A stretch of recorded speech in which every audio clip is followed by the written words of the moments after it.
She just came to withdraw money, but they looked at her differently until one small card was pulled out and the entire bank turned upside down.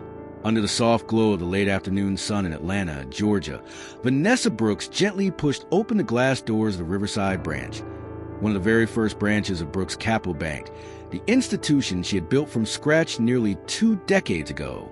The quiet swoosh of the automatic doors blended with the steady rhythm of her footsteps on the polished marble floor. Today, Vanessa wore no business suit, no flawless makeup. She had chosen a light gray cardigan, a pair of blue jeans, and white sneakers, looking no different from any regular customer ending a long day at work. She hadn't come to inspect a branch or evaluate a performance, and she certainly wasn't there to make her presence known. Vanessa simply wanted to withdraw $7,000 in cash from her personal account, something she hadn't done herself in years, not since the bank expanded and she became a prominent name in the financial world. But today, she wanted to return to being ordinary. She wanted to see whether the system she built still carried the spirit of fairness she had laid as its foundation. Vanessa approached the counter and gave a gentle nod to the young teller behind the computer screen. "Hi there. I'd like to withdraw some cash from my personal account." The teller, Katie Nolan, a woman in her early 20s, glanced briefly at Vanessa, then silently slid a withdrawal slip across the counter. "Fill this out and sign it." No friendly greeting, no smile. Vanessa paused for a moment, slightly surprised, but said nothing. She filled out the form. Name, Vanessa Brooks. Account number, ending in 9082. Amount, $7,000. After handing it back along with her ID, she waited quietly. Katie glanced at the ID and frowned. "Please hold on a moment," she said before disappearing through the frosted glass door leading to the back office. Vanessa stood there, a vague unease stirring in her chest. This was her bank, the branch she had helped open, the very one where she had cut the ribbon at the grand opening. Every brick, every architectural detail was a reflection of her values and her vision for a bank grounded in fairness, free from discrimination. And yet, here she was, dressed simply without a badge or business card, being treated like a stranger. She tightened her grip on her handbag and let her eyes scan the room. Around her, customers were being treated with courtesy and attentiveness. A sigh hovered unspoken in her throat. Vanessa wasn't angry, but something didn't feel right, and she was ready to hear what waited behind that frosted glass door. Katie returned a few minutes later, but this time she wasn't alone. Behind her walked a man in his mid-40s, wearing a light blue dress shirt, a deep red tie, and the self-important air of someone accustomed to exerting authority. Eric Maddox, branch manager of Riverside. "Good afternoon," Eric said, flashing a tight-lipped smile that vanished as quickly as it appeared. He gave Vanessa a quick once-over, then picked up the withdrawal slip. "I'm the branch manager here. We'll need to verify a few additional details before we can process this transaction." Vanessa gave a slight nod, her voice calm and composed. "I provided my ID, account number, and matching signature. Is there a problem?" Eric didn't answer right away. Instead, he held her ID up to the light. "This is a sizable amount. Our policy is to ensure that the person making the withdrawal is indeed the account holder. To verify, I'll need to ask you a few questions." Vanessa stifled a quiet sigh. She had heard of customers being scrutinized simply because they didn't look like someone who should have a large account. But she never imagined that she, founder of this very bank, would be treated as one of them. "What's your current occupation?" Eric asked, still examining her face like he was trying to catch something off. Vanessa raised an eyebrow slightly. "I work in finance," she answered plainly. "More specifically?"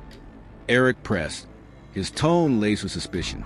Vanessa's voice remained even. "I'm the CEO of Brooks Capital Bank." Behind the counter, Katie blinked, visibly startled. Eric paused, a flicker of hesitation crossing his face. He recognized the name, but rather than backing off, he hardened his expression. "Your ID doesn't indicate that, ma'am.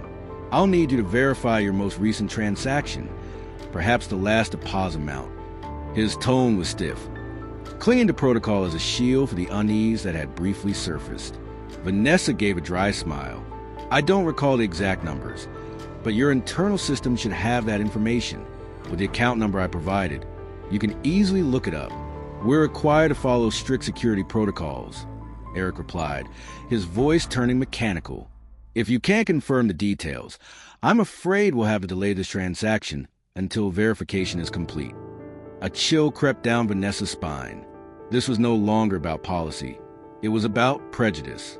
They didn't trust her because of her plain clothing, her skin color, or maybe simply because they couldn't imagine a woman like her being the highest authority in this very place. She stepped back half a pace, eyes fixed on Eric. I didn't come here to inconvenience anyone. I came as a regular customer because I believe everyone deserves to be treated fairly. But clearly I was mistaken. The atmosphere in the bank lobby seemed to drop a few degrees. Katie lowered her gaze, avoiding Vanessa's eyes. Eric said nothing. And Vanessa? She understood now. Something had gone off course within her own system, under her own name, and she wasn't about to let it slide. Under the soft, muted ceiling lights of the bank lobby, what had already been tense now felt even heavier. Vanessa Brooks stood in silence, her hand resting on the cold marble counter, while Eric Maddox, branch manager, continued to look at her as if he were addressing a suspect, not a customer. You're saying you're the CEO of this bank? Eric asked again, his tone flat, like he was trying to suppress a smirk. That's interesting. I don't recall seeing you at any of the management meetings. Vanessa remained calm. I'm not a branch employee. I'm the founder of Brooks Capital Bank. I don't need your permission to be here. Eric raised an eyebrow. And how long have you been in finance, exactly? Just trying to get a better picture of your background. That's all. No offense. Vanessa closed her eyes for a brief, steady breath. She had spoken on national television. She had stood before international shareholder boards. And now, she was being interrogated like an imposter. I've worked in finance for 25 years, she said, her voice low but firm.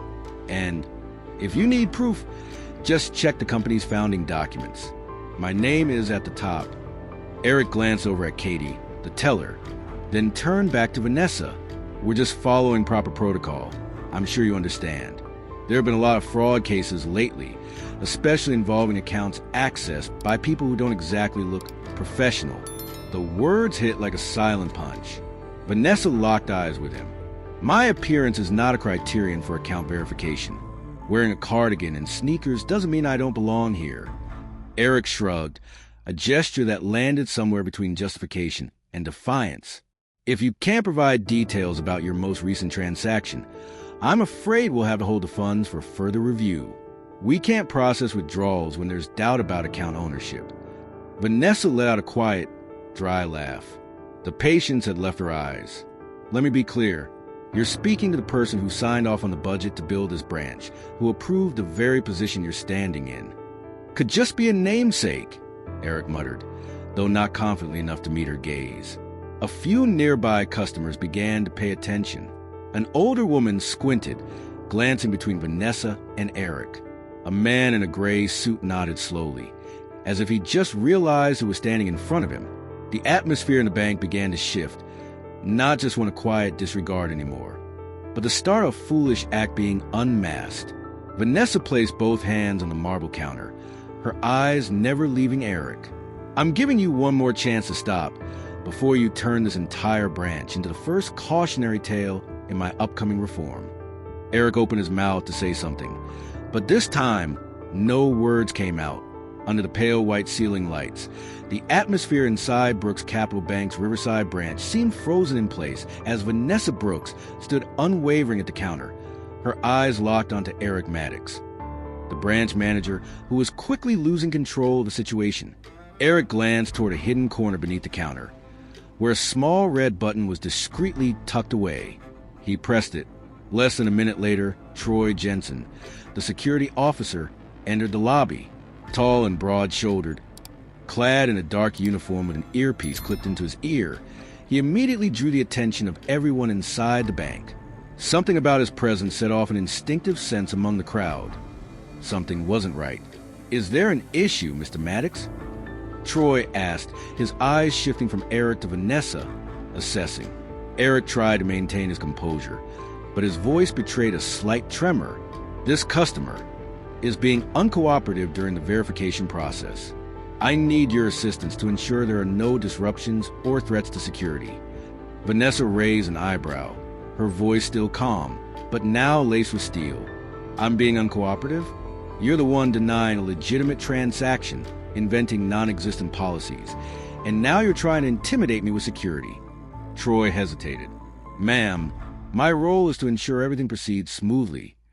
Vanessa stepped forward, her voice echoing across the suddenly silent lobby. "You called security on a black woman in a cardigan for attempting to withdraw money from her own account at a bank she founded. That's what this is." Katie, the young teller who had witnessed everything, swallowed hard. She had never seen any customer treated this way, and with every word Vanessa spoke, it was as if a fog was lifting to reveal a disturbing truth. A nearby customer, an elderly man with white hair, lowered his magazine and spoke loudly enough for everyone to hear. "If she really is the CO, this is a disgrace." Vanessa turned to Troy. "You have a choice. You're here to protect customers, or to enable discrimination. Which is it?" Troy hesitated. He could feel the eyes of the customers, of the staff. The air in the lobby had thickened. Every second of silence like a blade. Vanessa took a deep breath. Then, calmly, she reached into her handbag and pulled out a leather-bound folder. Inside was a copy of the branch's founding charter, bearing the official seal, board signatures, and name of the founder, Vanessa L. Brooks. "Do you know who signed the lease agreement for this building?" she asked, her gaze never leaving Eric. "I did. And right now, you're turning yourself into the poster child for the internal culture reform I'm about to launch." Eric swallowed hard, his face drained of color. But before he could speak, Vanessa turned to Troy again. "Do you want to know why I came here today? No press, no assistance, no pre-announcement? Because I want to see how this branch operates when no one's watching." She emphasized every word. "And you just gave me the answer." Troy froze, then gave a slow nod, saying nothing more. Eric stood paralyzed, while Vanessa, still standing tall, looked like a proud statue in the very bank she had built. Under the stark white lights of the bank lobby, the silence stretched like a broken cord. All eyes remained fixed on Vanessa Brooks, the woman in a simple gray cardigan, now the gravitational force at the center of the room. No longer just a quiet customer waiting to be served. She had become the spark, igniting the polished facade of injustice. Vanessa calmly pulled out her phone. She didn't speak immediately. She opened the video recording app, and once the screen lit up, her voice rang out, clear and steady, like a keynote speaker addressing a conference. "Today, I came to a branch of Brooks Capital Bank to perform a simple personal transaction. Withdraw $7,000 from my own account." She turned the camera toward Eric Maddox, who stood awkwardly, beads of sweat forming on his forehead. This manager, Eric Maddox, instead of processing my transaction, interrogated me as if I were a suspect. He asked what I do for a living, asked if this was my first time visiting this bank. She panned the camera toward Troy Jensen, the security guard. This man was called not to assist, but to apply pressure. All because today, I'm not wearing a business suit, didn't come an assistant, and don't have the right skin color to match the image of a trustworthy customer in their minds. Eric opened his mouth to speak, but Vanessa raised a hand, cutting him off. "No, Mr. Maddox, this is your time to listen." She walked calmly toward the teller counter, where Katie, the young employee, still stood frozen in place. "And you, the only one today who looked at me like a human being. I recognize your silence, but not as complicity." The room held its breath. A few customers began to murmur. One older man took out his phone and started recording. A middle-aged woman shook her head in frustration. The atmosphere had shifted. Trust in the polite image of the bank was cracking, one fracture at a time. Vanessa lowered the phone, her voice softer now, but no less resolute. "And since you still doubt who I am..." She walked back to the counter, retrieved her wallet, and pulled out a sleek black business card. It gleamed under the overhead light, embossed with the words, "Vanessa L. Brooks, CEO, Brooks Capital Bank." She handed the card to Troy. "Verify it. I shouldn't have to prove who I am." But today, I will, so that those who come after me won't be treated like criminals just because they don't look like someone worth trusting." Eric turned pale. A nearby customer blurted out, "She's the CEO? You're telling me? You called security on the woman who founded the bank?" Vanessa nodded once. Then she turned back to the camera and ended the recording with a single, steady line. "This is not how a bank should operate, and I won't allow it to happen again." As the weight of her words settled across the staff and the manager, Vanessa tucked her phone back into her bag. But she knew this moment wouldn't stay confined to one small branch. It would ripple outward, and it would change everything. Under the cold fluorescent lights of the bank lobby, an eerie silence took hold after Vanessa Brooks presented her CEO card. No one moved. Even the ticking wall clock seemed louder than the heartbeat of those witnessing the unraveling truth. Eric Maddox stood frozen, his face pale, his lips parted as if to speak. But no words came out. He stared at the card in his hand as if it had turned into a ticking time bomb. From behind the counter, one of the employees whispered, She's a founder?" The voice was quiet, but it spread like wildfire through dry grass. Suspicious glances turned to panic. Eyes that had once judged Vanessa now flickered with shame and discomfort. Vanessa remained still, watching each reaction silently. But instead of striking back immediately, she let the moment speak for itself. The truth stood in the room, so clear, so undeniable, that no one dared challenge it. Eric swallowed hard, his voice strained. I'm sorry, Ms. Brooks. I didn't know." Vanessa arched an eyebrow, her tone icy. "You didn't know because you didn't bother to look closely. I wasn't asking for special treatment, Eric. I was asking for fairness. The most basic level of respect any customer deserves, no matter who they are." Next to him, Katie, the young teller, stood frozen, her voice barely audible. I'm sorry, Ms. Brooks. I was just following procedure." Vanessa turned to her, gentler now. Procedure is only valid when it doesn't become an excuse to justify discrimination. A nearby customer, an elderly man, placed a hand on his chest and spoke up. "I've been banking here for nearly 20 years. Never thought I'd witness something like this. You're right, Ms. Brooks. This is a wake-up call." Meanwhile, Troy, the security officer, lowered his gaze, exhaled heavily, and quietly stepped back. He now understood he'd been drawn into something that should never have happened. Vanessa exhaled slowly and walked over to the small customer seating area at the side of the lobby. She placed her wallet on the table and sat down, not as a defeated customer, but with the composed command of someone who knew exactly who she was. "Eric," she said, without raising her voice, "I'm giving you one last chance to do the right thing." Eric fumbled, stammering. You like to withdraw how much? I'll process it immediately. $7,000 from my personal account. But this time, do it with the bare minimum of respect." He nodded rapidly, flipping open a ledger, typing into his terminal, his hands shaking like a student caught cheating during roll call. Around him, employees murmured nervously. Some avoided Vanessa's gaze. Others started tapping out texts on their phones. Clearly, this incident wouldn't stay contained to branch 22 of Brooks Capital Bank. Vanessa sat still, but she knew something had changed forever, not just in the eyes of those watching her, but in the deeper understanding of who truly deserves to be treated with dignity. Under the stark white lights of the main lobby, the air still hadn't recovered from shock. Eric Maddox kept his head down, processing the transaction Vanessa Brooks had requested. The very founder of the bank he had mistaken for a suspicious customer. But Vanessa wasn't in a hurry to leave. She stood up and slowly stepped to the center of the lobby, her gaze sweeping across every employee, every customer, every security camera capturing the moment in real time. "I'm not going to quietly walk out of here as if none of this happened." Her voice rang out, clear, composed, but sharp enough to slice through the silence like a blade. "I built Brooks Capital Bank not to turn it into a place of discrimination, where even the founder is treated with suspicion just because she dresses simply and has a skin," she said, gesturing to herself, "but to make it a place where every customer, regardless of who they are or where they come from, is treated with dignity." A customer clapped softly. Then a few others followed.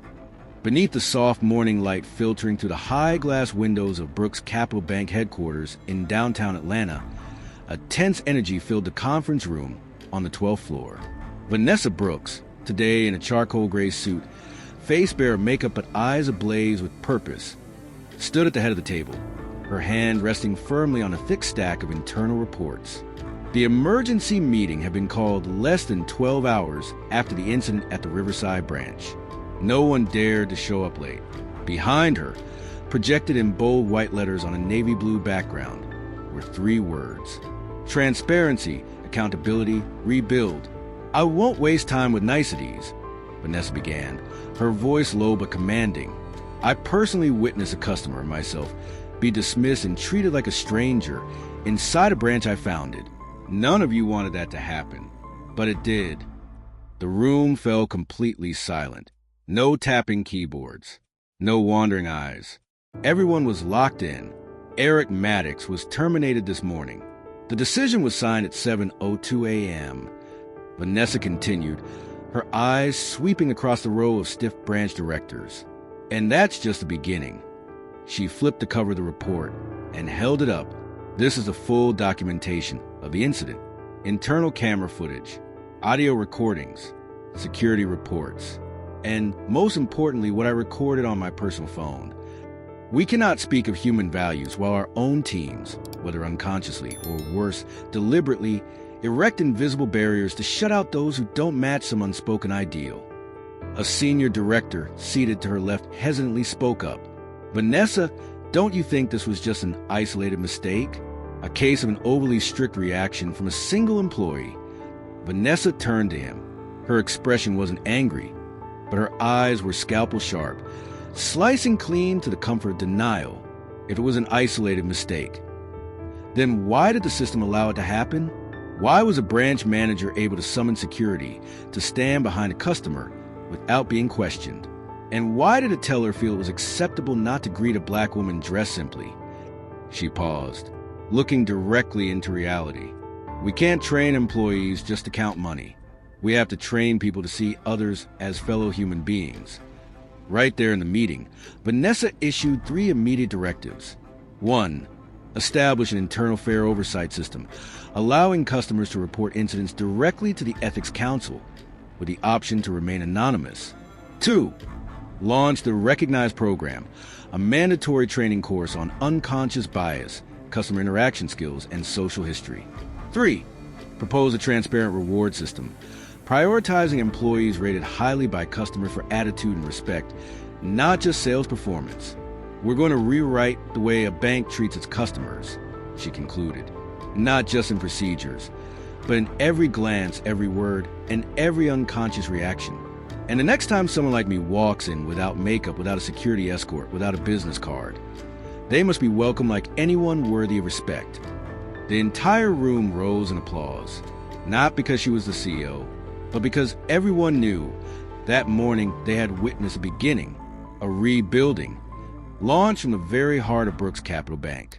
2 weeks after that defining emergency meeting, Brooks Capital Bank was no longer the same, at least not the version it once was.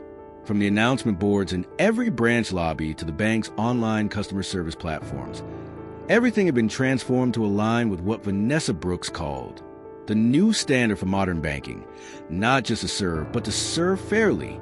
Every branch of the bank, including the infamous Riverside branch where the incident occurred, now displayed a sign above the teller windows titled, "Our Pledge, Transparency and Zero Discrimination," and beneath it, bold and unmistakable, "We commit to treating every customer with respect, fairness, and dignity, regardless of skin color, clothing, or status." But Vanessa didn't stop at rewriting policy. She changed the mindset. A wave of intensive training sessions was rolled out across all branches. These weren't dry procedural lectures. They were real-world simulations, where employees were required to place themselves in the shoes of customers who had been judged, dismissed, or misread based on appearance. She also established an Ethics and Equity Council composed of customers, community representatives, and employees from multiple levels, empowered to audit service behavior at branches, issue reports, and demand disciplinary action for anyone who violated core values. A small but deeply moving moment happened at the Riverside branch. A 17-year-old boy wearing a hoodie came in to open a savings account in preparation for college. He had previously been turned away from another bank, simply because he didn't dress appropriately. But this time, the teller at Brooks Capital Bank smiled at him, called him a future scholar, and helped him with care and respect. When Vanessa later read the story in a handwritten thank you letter from a boy, she sat silently for a long moment, then smiled gently. "We're headed in the right direction," she whispered. One June afternoon, Vanessa Brooks stood at the podium of the National Forum on Justice and Finance, an event that brought together hundreds of banking leaders, nonprofit organizations, and community advocates from across the United States. Behind her hung a large banner that read, "From small stories come great change." Bathed in the soft glow of the stage lights, Vanessa wore no luxury suit, no expensive jewelry. She chose a simple navy blue dress and low heels, the same kind of outfit once deemed inappropriate at the very branch she had founded. "That day," Vanessa began, her voice low but full of weight, "I simply wanted to withdraw $7,000 from my personal account. I didn't come as a CEO. I came as an ordinary black woman, and that alone was enough for me to be doubted, delayed, and shadowed by security as if I were a threat." The room fell silent. But what made me speak out wasn't the fact that I'm a founder of Brooks Capital Bank. It was because I've seen thousands of others, without titles, without status, treated this way every day, and no one speaks for them. Vanessa's story was no longer personal. It had become universal. The media hailed her as a trailblazer for confronting the invisible biases that quietly shaped the financial world. Not written in policy, but alive in glances, in questions, in decisions about who gets the right to belong. After the event, major banks across the country began auditing their internal procedures. A wave of reform spread, not out of fear of lawsuits, but because they'd been reminded trust can't be bought. It must be built from justice. Brooks Capital Bank became a symbol, not because it had never failed, but because it had the courage to make things right. That evening, back in her modest Midtown apartment, Vanessa sat by the window, watching the city lights reflect across the wooden table where she had first sketched out the blueprint for her bank. In her hands was a handwritten letter from a 15-year-old girl named Mariah, someone who had once watched her mother get turned away from a bank for not having the proper documentation. Mariah wrote, "I didn't know what justice looked like until I saw you stand up." Vanessa smiled, a tear quietly falling onto the edge of the letter. She knew this fight wasn't over, not with one victory. But every time someone rises, justice plants another seed. And in a world so full of doubt, those seeds may be the most valuable thing we ever leave behind.